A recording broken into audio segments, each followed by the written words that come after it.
I'm always saying I do edutainment. You're going to hopefully enjoy the story and learn some stuff too.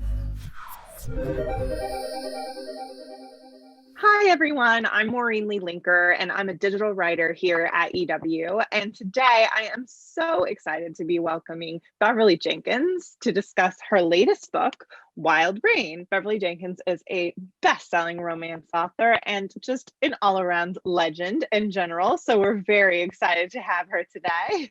Welcome, Miss Bev. Thank you. Thank you. I love that introduction. Well, as I said, we're talking Wild Rain today, which is your new release coming out February 9th. And the heroine of this novel, Spring, is the sister of the hero of your novel, Tempest, Dr. Colton Lee's sister. She was a fan favorite in that book. Were you always planning to give her own story, or was that fan reaction something that that sort of brought this on?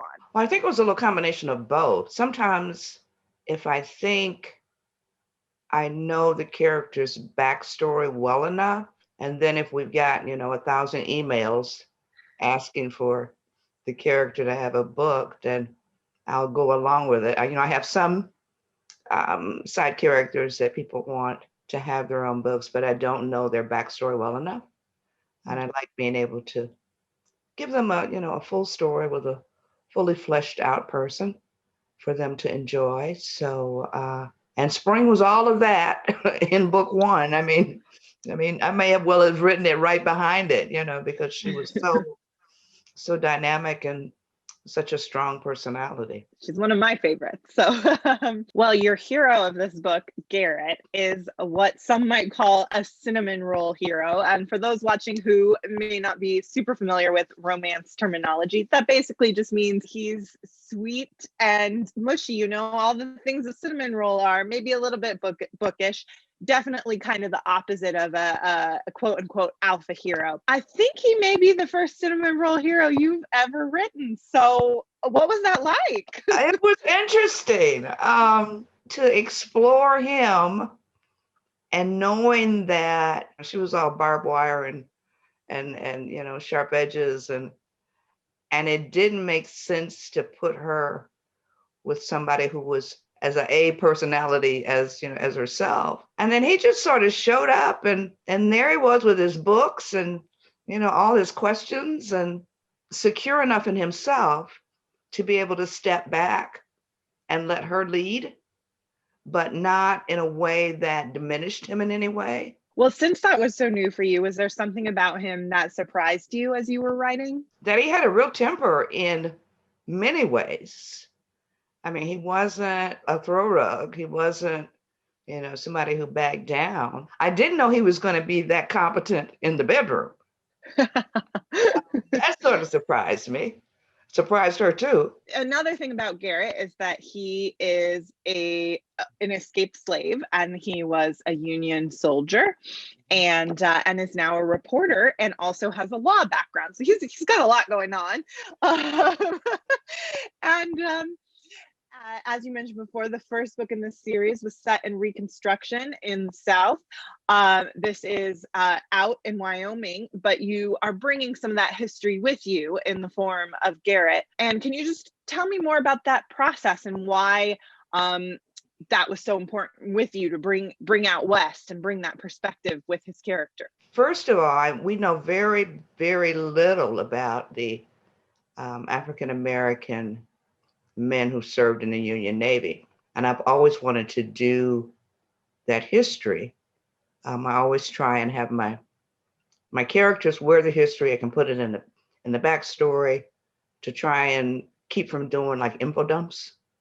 Yeah. So, through him, we learn what's basically, a sort of generic history of how things were, how they were treated, some of the roles that they had. I also wanted to do the sundown papers, the newspapers. I did a more in-depth look at the African-American newspapers of the 19th century with Topaz, because Kate was she was a reporter, and it was a really, really deep dive into the newspapers with her character in Topaz. But I wanted to give him something, first of all, he had to have a reason to go out there. It was very easy to say, okay, well, let's make him a reporter. And that way I can tell the story of the newspapers. He can deal with the train travel because sometimes it was hard for African Americans to travel because of the Jim Crow laws and all of that.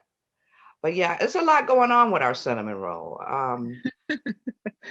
We got he's a carpenter. His newspaper stand-in for his dad, Navy, just an all-around reader. Every time he's got a book in his hand, which is sort of different. He filled a lot of holes history-wise and carried it very well, I think. When you say holes, do you mean that, just things we, collectively as a society don't know very much, or holes that you'd been wanting to fill in your storytelling? Yeah, All of that?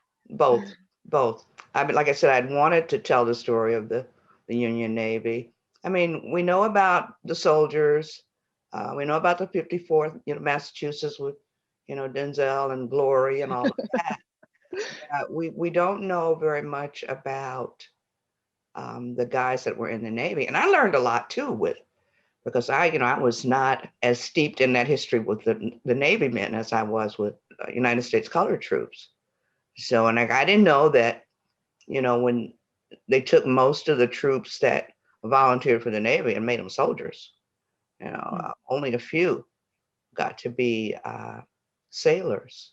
And they, suffered the discrimination and the disenfranchisement as some of the colored troops did. So that's it's an education. Like I said, I'm always saying I do edutainment, I love it. education. So you're going to hopefully enjoy the story and learn some stuff too. So, well, now going back to Spring, she's a force to be reckoned with, and she runs her own ranch with a very firm hand. This certainly isn't the first time you've delved into ranching and these big swaths of land out in the West, but what is it about that fascinates you? I mean, do you have a personal connection to that, or is it just something you started researching once and now you love it? I always tie it back to my grandfather. He loved Westerns, the movies. And I tell people I think I probably have seen every John Wayne movie that's ever been made. Because when we go over and spend the weekend, because they didn't live very far from us. I'm from Detroit, so one channel we had, like spooky movies, the 50-foot woman and, the creature from the Black Lagoon and all of that. And we wanted to watch that. But when you went to stay with, my grandmother, granddaddy was watching John Wayne. So if you wanted to stay up late, you had to watch John Wayne. And, and he had lived in Texas for a little bit. And he knew a lot of the history out there. And in some of the movies, he would say that guy was a black guy or a Negro or a colored, whatever, the terminology was when I was little. And damned if he wasn't right. Because, you're like, yeah, right, okay. But in doing the research, he was correct. So I think that connection is what fuels my desire to write about the West.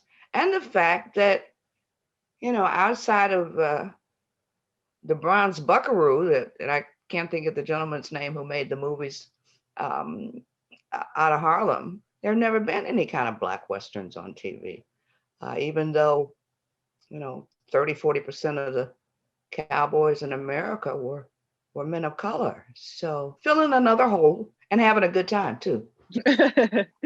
Well, as you already mentioned, there's this edutainment aspect to your work.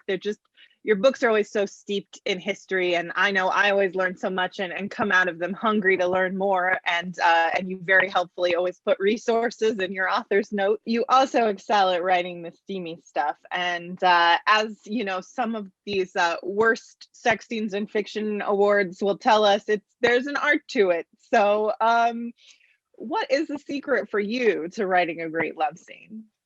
To let the characters take the lead. I think as individuals, we all come to that table differently. I try not to put any kind of barriers. I try and let it be organic. There is no set way to do it. And spring's a lot hotter than I thought she was going to be. And to see her go from what she thought or what she had been accustomed to in the bedroom to what Garrett and his art showed her the difference, was another way to tell the story and another one of his strengths. So I let the characters, let them do their thing. I try not to get in the way. If you're a romance fan, or even if you're not really, Bridgerton has been the talk of the town lately. But your fans will, of course, know that one of your Old West novels, Forbidden, was optioned by Sony Pictures Television. So is there any update you can give us on that? When No is Miss update, no. Bev's Bridgerton coming? Oh, I know. And optioning and making are two different things. So, we'll keep our fingers crossed that it actually does happen.